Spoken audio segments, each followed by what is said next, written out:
What's wrong with Angel Reese's shot? Sometimes basketball is as humbling as it is beautiful.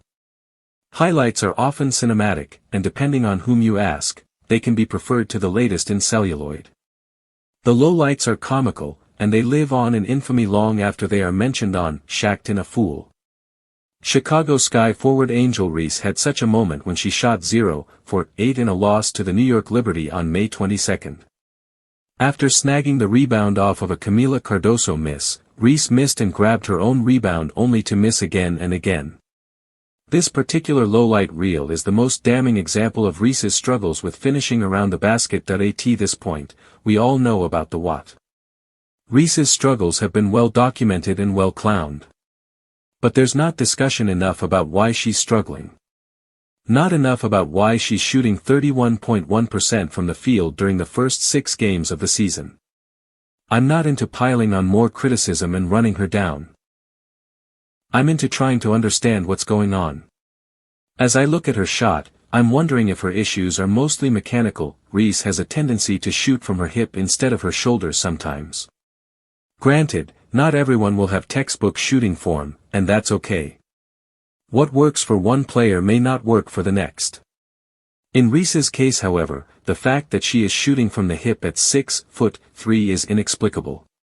When a player shoots from the hip, it's indicative of a player's lack of adequate size and strength.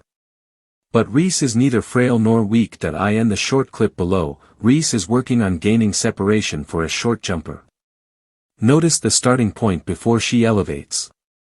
She starts shooting from the hip. Below is another view.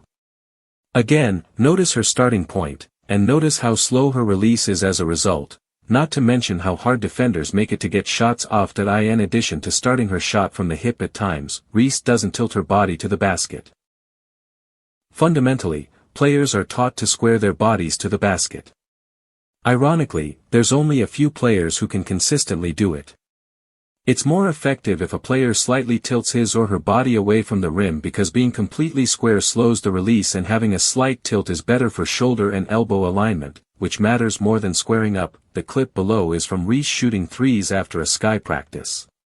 Starting at the 2-second mark, Reese is square to the basket, yet her release is slow, and her elbow is flaring a little.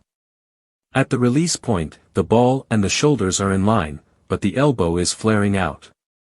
If she was tilted instead of squared, it would lessen the flare out between the shoulder and elbow. In the same sequence, Reese tends to dip low after catching the ball. She's bringing her body down while beginning the shot, and the movements are fighting each other.